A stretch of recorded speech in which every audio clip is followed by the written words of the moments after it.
Hello there, welcome to YouthCan on ITV. My name is Susan Itan. Yes, it's yet another wonderful episode. We get to look at matters as it concerns and as it relates to young people. So welcome to today's episode.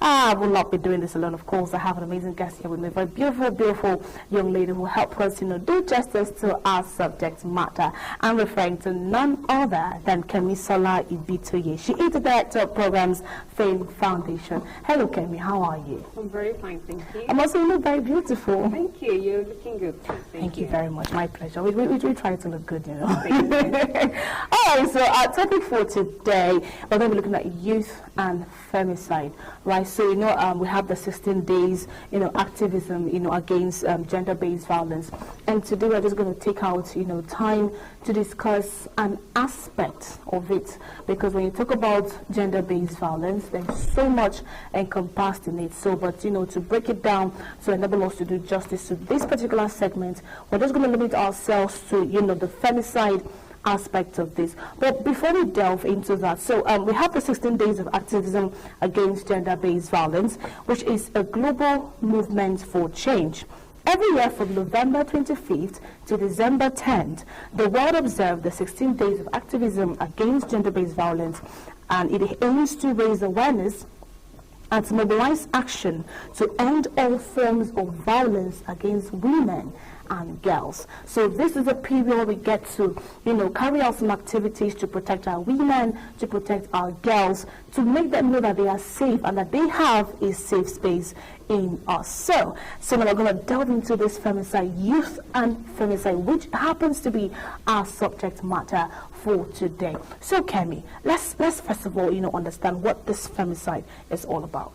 Okay, so femicide is the unjust killing of women and girls, just because they are women, or just because they are female. And this is one of the most dangerous form of gender-based violence. Yeah. And the 16 days of activism calls, it's a platform, it's an act, it's where we call for action, where we call for the urgent needs. This is like 16 days where it draws attention to people, to stakeholders, for them to implement policies, for them to advocate for change against gender-based violence. Yeah, and the beautiful thing about this 16 days of activism is not just limited to a particular country, it's worldwide, where we get to draw attention of the government, of stakeholders, of citizens, of even netizens, right, to, advocating for the rights of women, for protecting the girl child and protecting the women. I mean, none of us had a choice to choose the gender which we're going to, be born with, but so why should some people be victimized because they are women?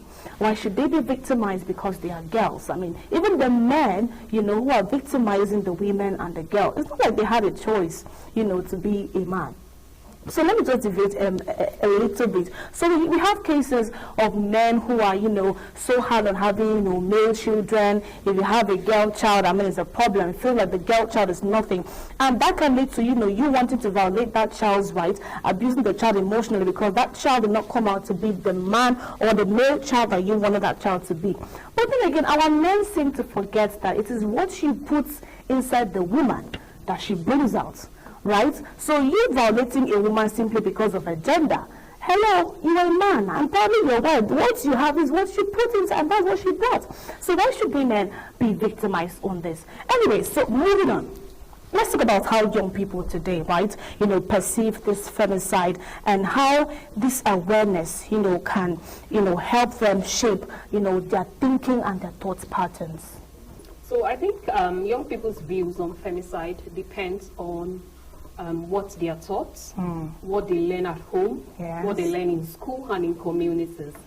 In places where there is more talk about gender rights, where they talk more of gender equality, I think they see violence as a serious problem. Yeah. So, but then in places where there are these traditional norms, there are these traditional setbacks, where there's a limit put upon women, that's where we have the issue. So it depends, I feel young people's views on femicide depends on what they see, even on social media, what they see, what they perceive, what is surrounding them. Yes, so. I agree, because our environment has a huge way of impacting our thought patterns. So if you grow in, or you grow up in an environment where abuse is a normal thing, right? You grow up in a home where beating the mother is a normal thing. The male child will also grow up with that mindset that it's very okay, you know, to beat a woman, and then you end up, you know, he ends up getting married and then beating the wife, and then this thing keeps continuing. So environment plays a huge role, and I want to believe that this awareness is not just done in closed doors, but also, you know, out there, so everyone can see, down to the rural areas, down to our villages, where people have this archaic mindset. You know, this thought is just coming to my mind, where women are kneeling down to serve men. You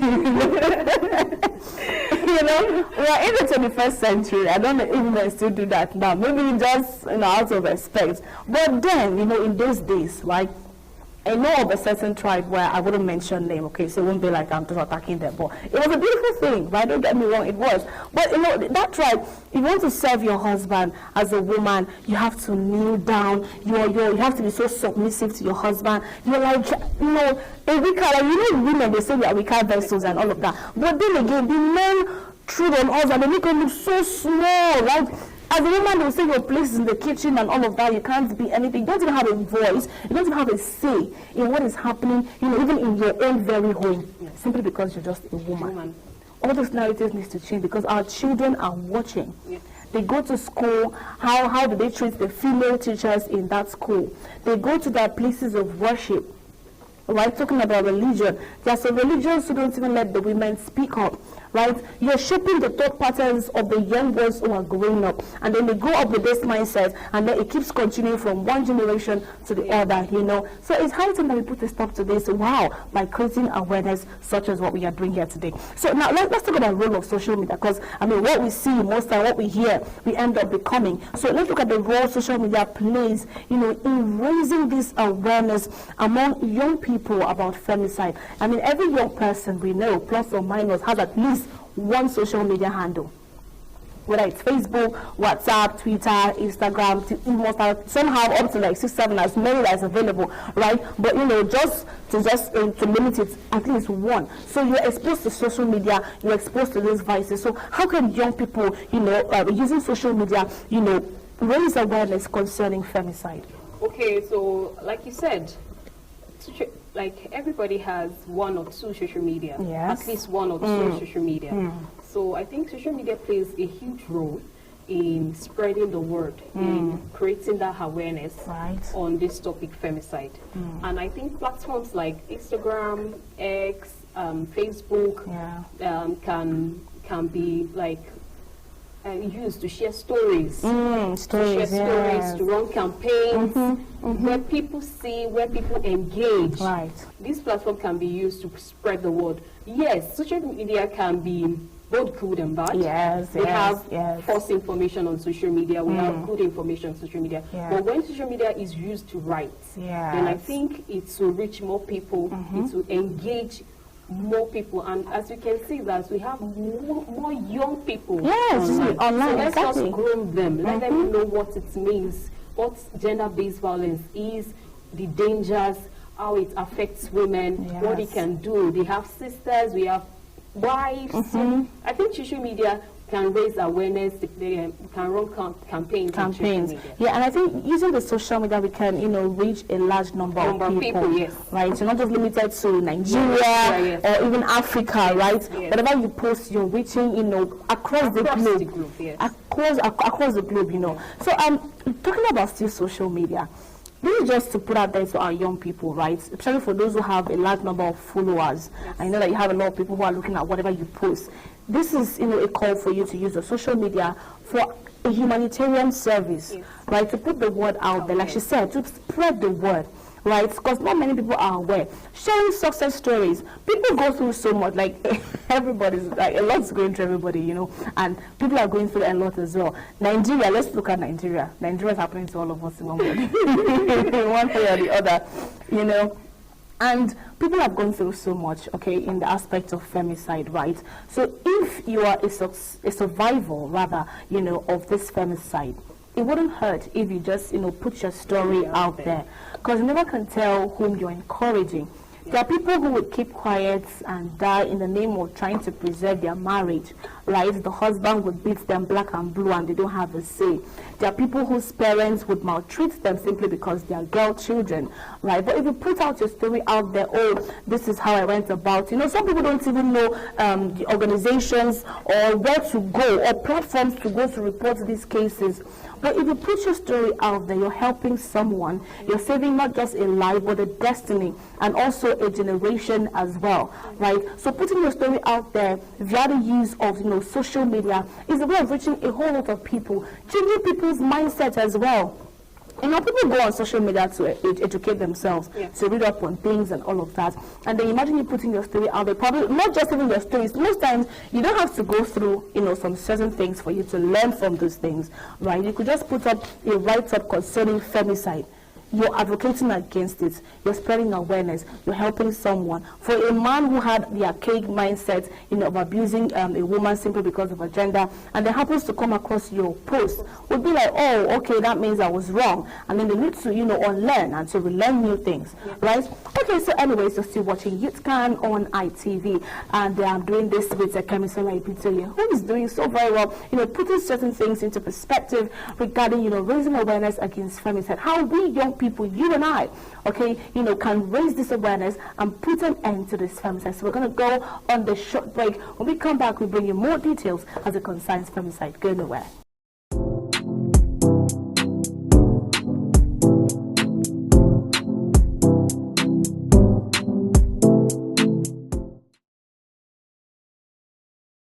Hello there, welcome back. I'm glad you're still with us. This is YouthCan on ITV. My name is Susan Ita, and my guest here, Kemisola Ipitoye, the Director Programs Faith Foundation, is helping us, you know, explain certain matters concerning youth and femicide.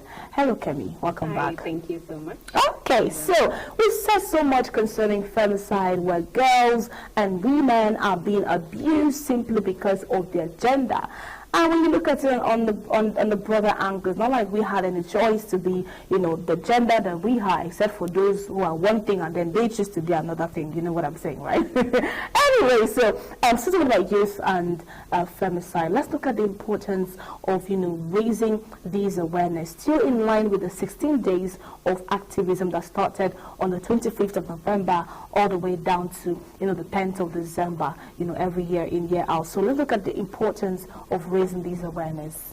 Awareness helps break the silence about femicide. Okay. It helps people to take action, to like know the causes, the problem. Yeah. And when people understand the issue, like the femicide issue, they are more likely to take action. True. So awareness plays like an important role in creating it, in putting the message out there for people to know. It helps people demand justice.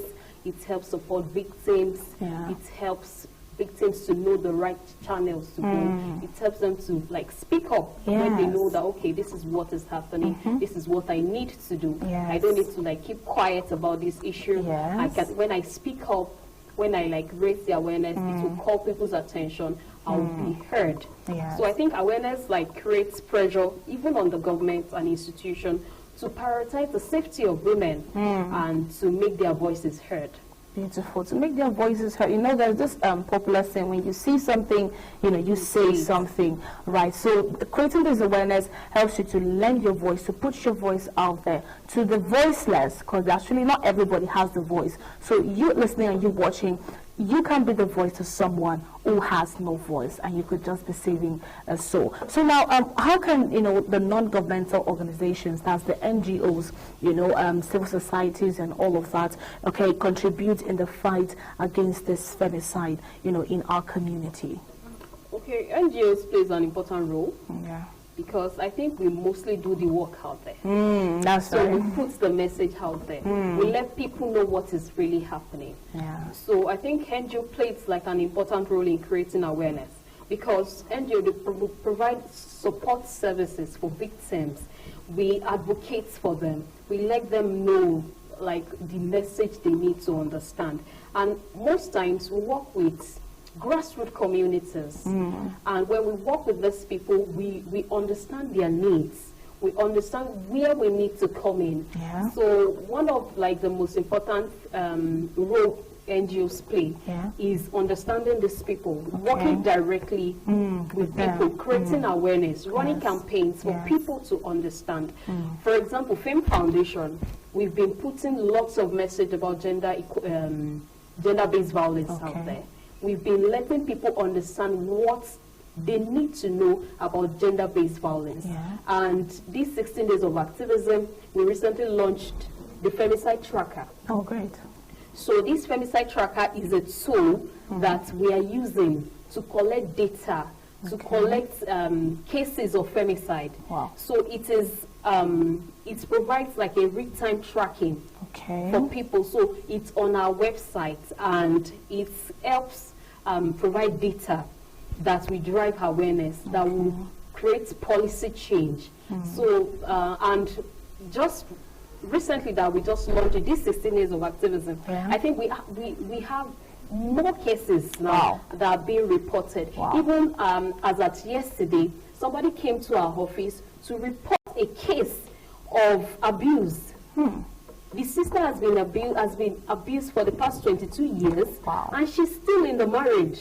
And she's not even speaking up. She said she cannot.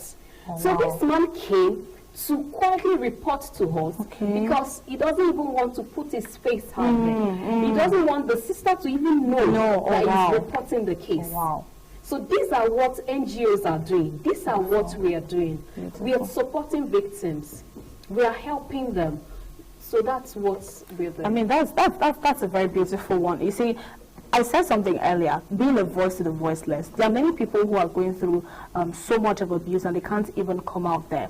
So NGOs coming here to give you that platform where you can anonymously, anonymously, lay your complaint, or someone can anonymously, lay the complaint, and then you could be out of that marriage in one piece, just in one piece. But many would stay. I mean, I want to believe and hope that, she doesn't end her life in the marriage. Simply because most times it's to protect the image of the family. Right? So, I mean, for you who's watching, here's a question. Would you choose to die just to preserve and to protect the image of the family that is already spoiled? Because in the long run, the news will be out there. I mean, you can't cover it forever. So why don't you just speak out, put your story out there and live your life. I mean, if the woman has kids, I mean, she has children to live for.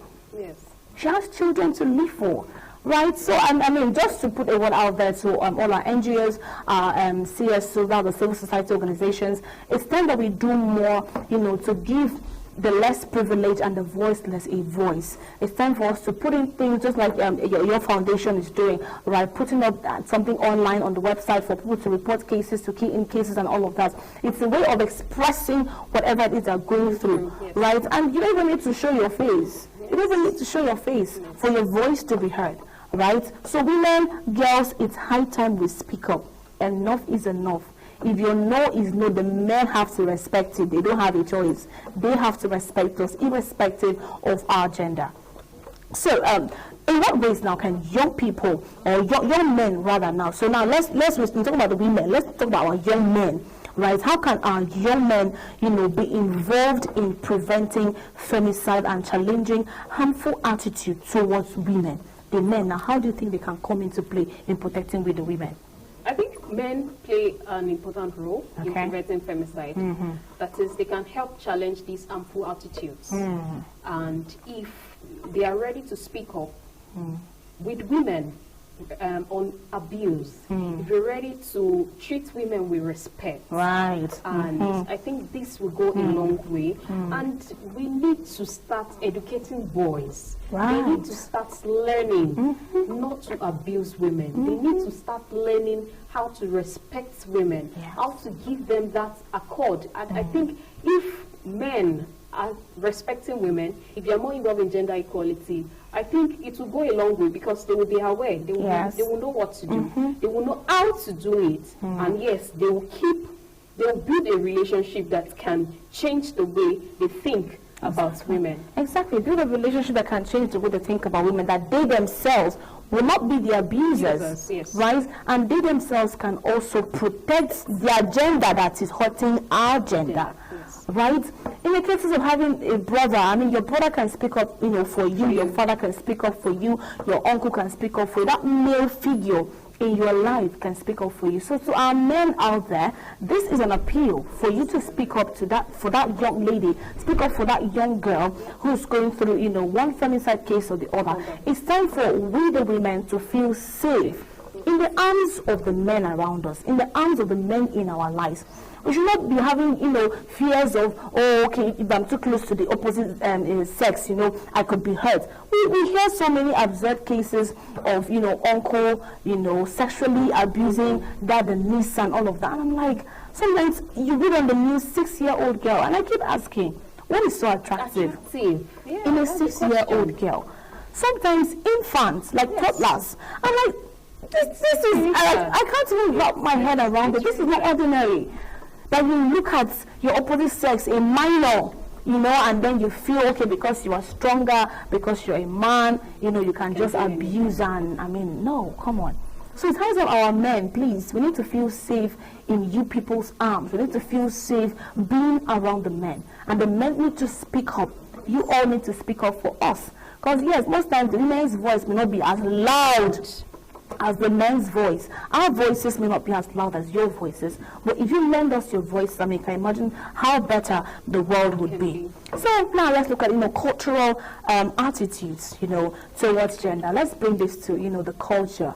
We are Africans, proudly Nigerians, right? And we know, in as much as evolution has taken place, some people are no longer in the space where they used to be, carrying out some certain cultural and traditional practices. Those cultural attributes still play out down to date in some places in Nigeria. So let's look at how, our cultural attitude towards gender roles, influence young perception of femicide. Okay, so in cultures where men see themselves superior, I think femicide can be accepted because they may feel that, I'm a man, I can't do anything. And I think that's where the problem is. Yes.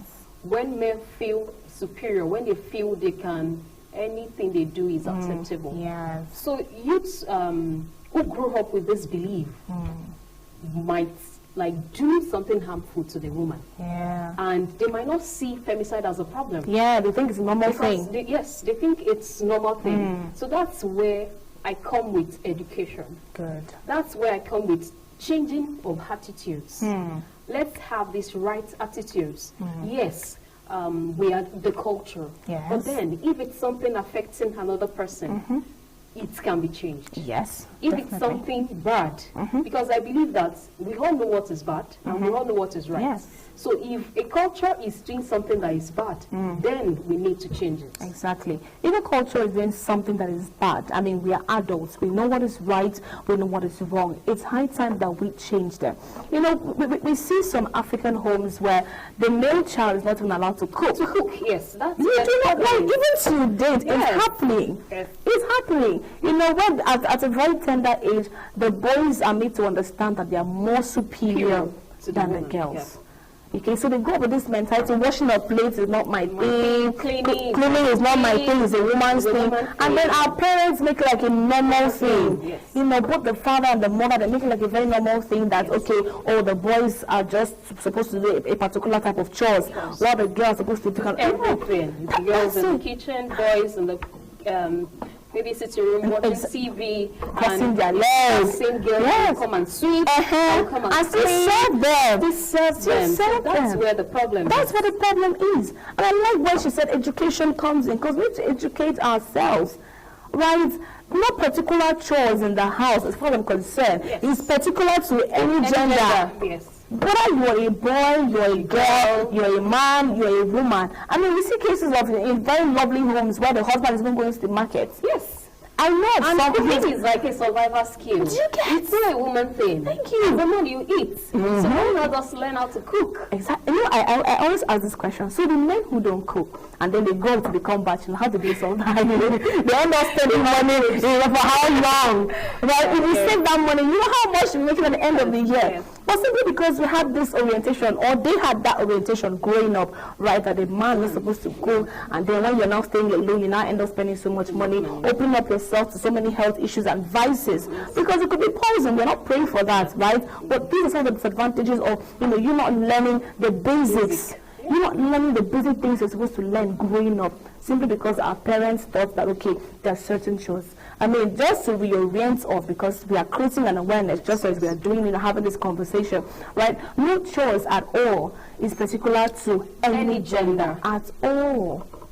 Both the boys, the girls can do it all. Both the husbands and the wives can do it all. I mean, women go through so much. We change our last name for the men. We change our bodies for the men. We leave our parents' houses for the men. Our grandchildren for the men. Yes. And at the end of the day, femicide is what we get. No, please. So let's believe that all of this awareness that we've created will help, will give us a new orientation. Okay, so just to wrap it up there, let's have your concluding statements or any words you just want to put out there to every young Nigerian. So I think what I'll say is everybody has a role to play. Sure. Whether you're a man or a woman. So in ending femicide, you need to do something. We can't just keep quiet and let our women get killed. Sure. So we need to stop this unjust killing. We need to stop femicide. We need to stop gender-based violence. Sure. So no is a no. Enough is enough. Yes. Stop killing our women. So we need to create that awareness. We need to educate our men. When women feel respected, then they feel seen. Exactly. They feel valued. Exactly. I mean, just to add to what she has said, if you men give us a safe platform, trust me, we will love you people. Yes. In a sense, whatever you give a woman, she multiplies. Yes. You give her a house, she gives you a home. Right? So we need to feel safe. We need to feel protected. We're just putting the word out there. Enough of the killings. Yes. The girl child's life matters.